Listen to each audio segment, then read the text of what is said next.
O deputado delegado Éder Mauro, ao participar da audiência pública convocada pelo deputado Coronel Meira na Comissão de Segurança Pública da Câmara para debater a situação dos presos políticos do Brasil, expôs a ação coordenada do sistema corrupto para consolidar uma ditadura no país. O deputado afirmou: todos os brasileiros sabem perfeitamente que lá atrás, quando os homens que fazem parte do sistema podre deste país viram seus bolsos ameaçados, suas liberdades ameaçadas, porque roubavam o povo brasileiro, se reuniram e claramente sabemos, grandes lideranças, donos de partido, donos de empresas de televisão, alguns empresários bandidos e, é claro, instituições que fazem parte de um dos poderes para tirar de dentro da cadeia um bandido para colocá-lo na cadeira de presidente da República. Isso está claríssimo. Éder Mauro expôs que, enquanto o ex-presidente Jair Bolsonaro anda entre o povo e arrasta multidões, Lula não consegue sair às ruas nem mobilizar pessoas. O deputado disse: isso é um exemplo resumido do que se está vivendo na ditadura montada por um sistema onde um fantoche só faz viajar com a mulher, a tutora dele. O deputado explicou: eu estou aqui apenas resumindo a questão de que é o sistema que manda neste país. Tiraram um bandido da cadeia e colocaram na cadeira de presidente para retirar um homem honesto que freou, fechou a torneira daqueles que roubavam o país. O deputado lembrou que os presos políticos são pessoas que foram presas injustamente e disse: eu quero dizer, Alexandre de Moraes, você perdeu, não foi nem de agora não, foi desde lá atrás, e eu vou lhe dizer por quê. Eu, delegado Éder Mauro, lá do estado do Pará, eu ando nas feiras, eu vou em cinema, eu vou ao shopping, eu vou à igreja, eu ando pela rua, eu ando de shorts, eu sou livre. Você não coloca a cara na rua, você está preso como todos eles lá, a sua liberdade acabou. Você não pode ir a um shopping, você não pode ir a um cinema, você não pode ir em lugar nenhum deste Brasil. Delegado Éder Mauro admitiu que, nas circunstâncias atuais, ele próprio, como deputado, pode a qualquer momento se tornar mais um preso político, mesmo sem cometer qualquer crime. Ele disse: a gente vê patriota sendo condenado a 17 anos quando se vê a covardia de traficantes sendo soltos, inclusive com helicóptero, lancha, dinheiro sendo devolvidos. Isso começou lá atrás, quando aqui nesta casa 364 deputados se acovardaram e simplesmente fizeram com que Daniel Silveira, deputado federal, fosse para a cadeia, porque obedeceram a ordens de donos de partidos. Eu recebi essa ordem e eu disse: comigo não. O deputado prosseguiu: Daniel Silveira está na cadeia de uma forma covarde, assim como estão os patriotas, porque estavam com uma bandeira no corpo, porque estavam com uma Bíblia na mão. Enquanto os bandidos deste país estão assumindo cargos de ministro, estão assumindo cargos em diretorias e muitos deles rindo do povo brasileiro. Essa covardia não foi só da Câmara. Para mim, a maior covardia que existe é a do Senado Federal. Delegado Éder Mauro se exaltou. Para mim, a maior covardia que existe em todos os 3 poderes é a do Senado Federal. Para mim, o presidente do Senado é o mais covarde brasileiro que existe na face da terra, porque tem o poder de equilibrar os poderes e fazer com que o judiciário que aí está não faça o que está fazendo, prendendo inocente, botando na cadeia senhoras, homens, mães, pais, muitos que deveriam estar com sua liberdade e sua família em sua casa. O deputado garantiu que continuará lutando e afirmou: não me acovardarei perante o povo brasileiro jamais. Não quero que o meu filho de 12 anos lá na frente olhe para mim e diga: papai, por que o senhor se acovardou quando o senhor poderia ter falado?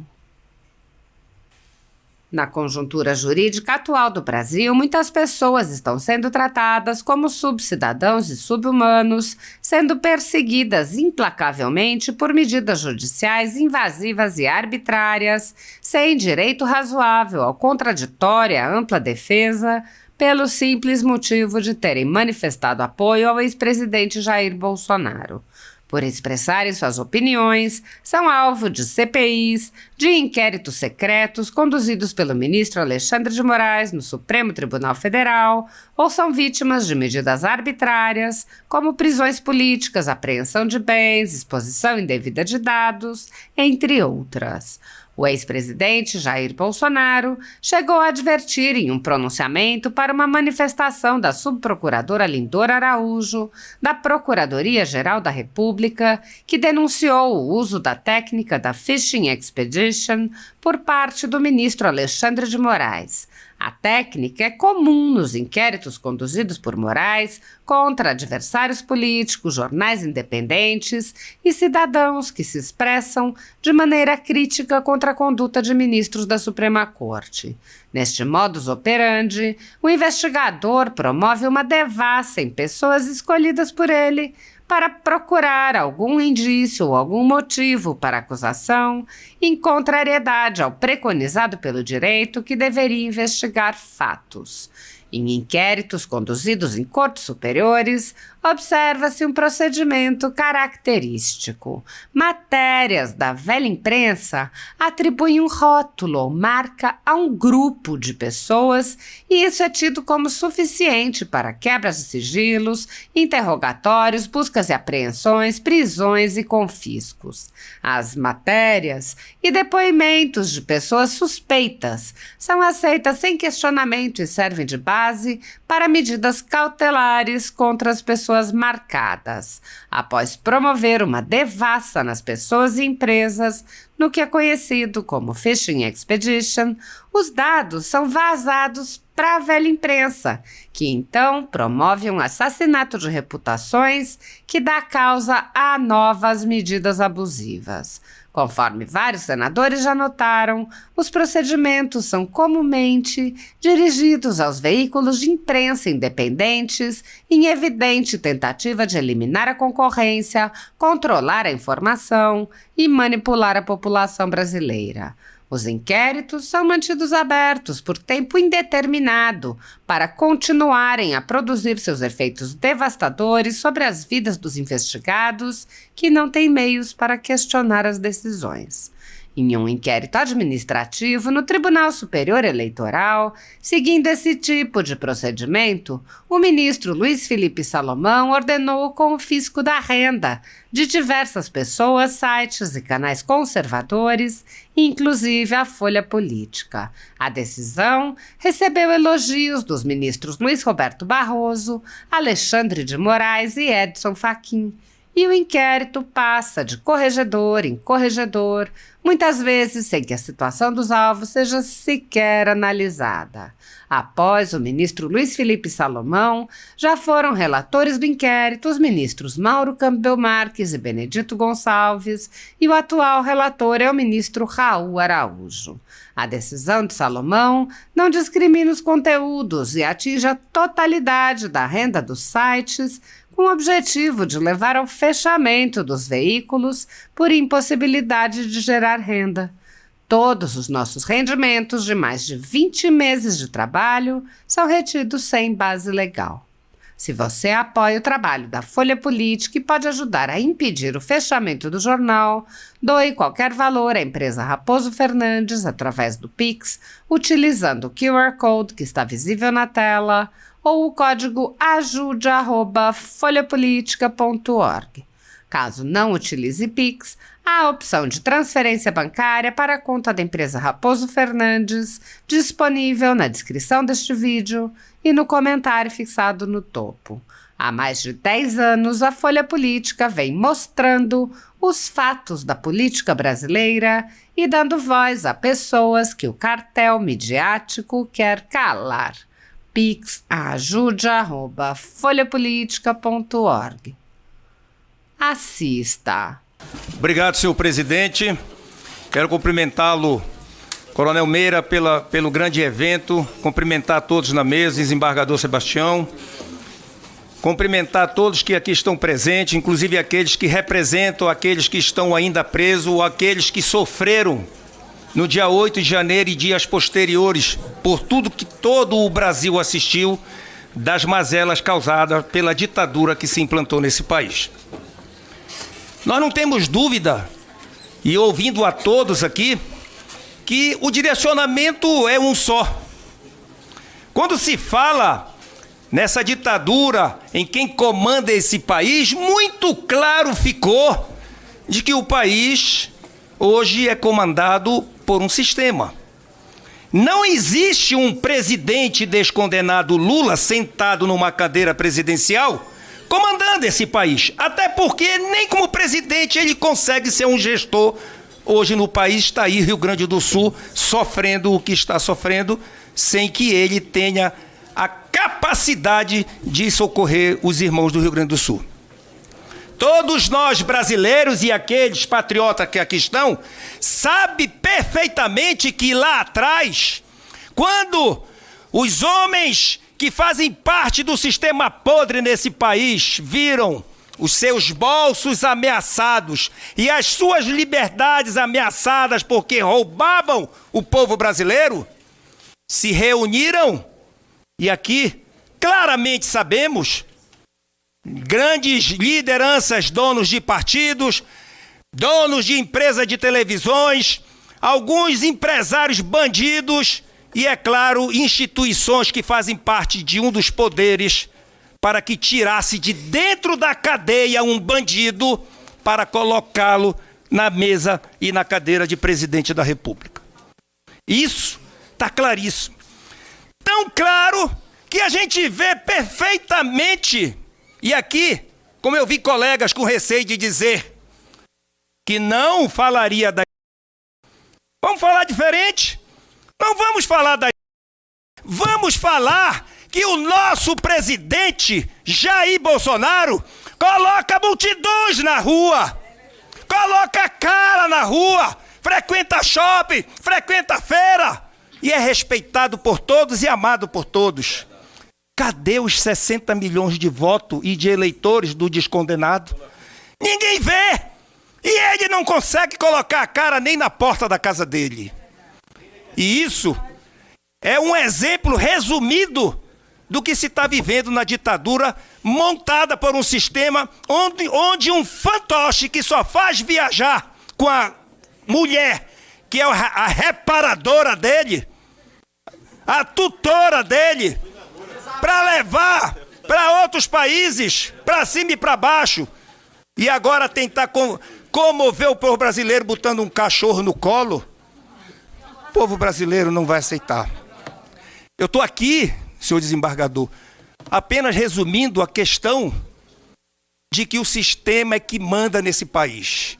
Tiraram um bandido da cadeia e colocaram na mesa e na cadeira de presidente e para retirar um homem honesto que freou, que fechou a torneira daqueles que roubavam o país.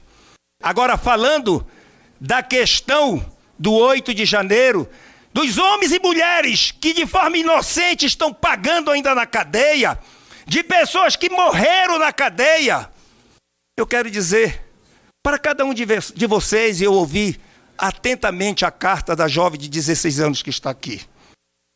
Eu quero dizer, como dois outros colegas aqui já falaram, Alexandre de Moraes, você perdeu não foi desde agora não, desde lá de trás. E vou lhe dizer por quê. Eu, delegado Éder Mauro, lá do estado do Pará, eu ando nas feiras, eu vou em cinema, eu vou no shopping, eu vou na igreja, eu ando pela rua, eu ando de short, eu sou livre. Você não coloca a cara na rua, você está preso como todos eles lá, a sua liberdade acabou.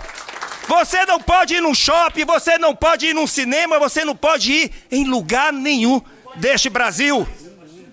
E eu vou lhe dizer, Alexandre, a não ser que você mande a Polícia Federal invadir a minha casa, onde lá você vai encontrar os colegas da Polícia Federal vão encontrar o delegado Éder Mauro, a esposa e um filho de 12 anos. Fora isso, só minhas armas, que são todas legalizadas perante a Polícia Federal, por ser um policial que já sofri várias vezes atentado por traficantes que muitos colocam na rua e prendem inocentes como patriotas. A gente vê patriotas serem condenados por 17 anos quando se vê a covardia de traficantes sendo soltos, inclusive com helicópteros, lancha e dinheiro sendo devolvido. Nós, brasileiros, não vamos nos espantar, já foi dito aqui.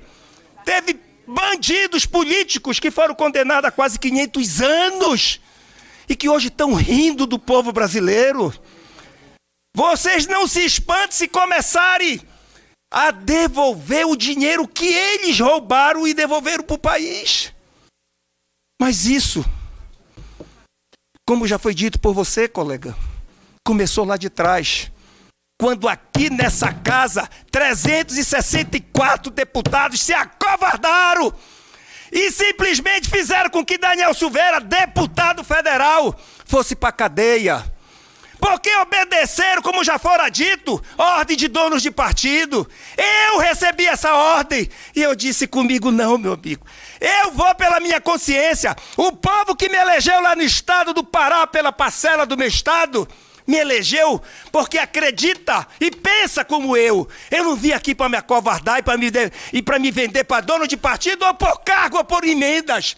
Eu não vou votar para botar Daniel na cadeia porque vocês querem. Eu vou pelo que eu penso e pelo que o povo me confiou a fazê-lo.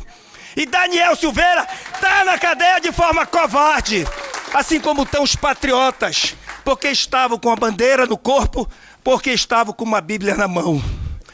Enquanto os bandidos desse país estão assumindo cargos de ministro, estão assumindo cargos em outras diretorias, e muitos deles rindo do povo brasileiro. Essa covardia, senhor presidente, não foi só da Câmara. Para mim, a maior covardia que existe em todos os três poderes é do Senado Federal. Para mim, o presidente do Senado Federal é o mais covarde brasileiro que existe na face da terra. Porque tem o poder de equilibrar os poderes, de fazer com que o judiciário que aí está não faça o que está fazendo, prendendo inocentes, botando na cadeia senhoras, homens, mães, pais, muitos que deveriam estar com a sua liberdade e com a sua família em sua casa. Por isso, eu quero aqui me dirigir a você que está me ouvindo aí. E eu sei que isso vai chegar lá. A minha casa está lá. É aberto a todos. A todos. Se entrar lá, serão recebidos. Se me levarem, vão levar um inocente, mais um inocente. E de forma absurda, de forma ditatorial e talvez até me tornando um preso político. Mas não me acovardarei perante o povo brasileiro, jamais. E a luta vai continuar. Não quero que o meu filho de 12 anos, Faú, lá na frente, olhe para mim e diga, papai, por que o senhor se acovardou quando o senhor poderia ter falado? E eu aqui, meu filho, estou falando por você. Obrigado, gente.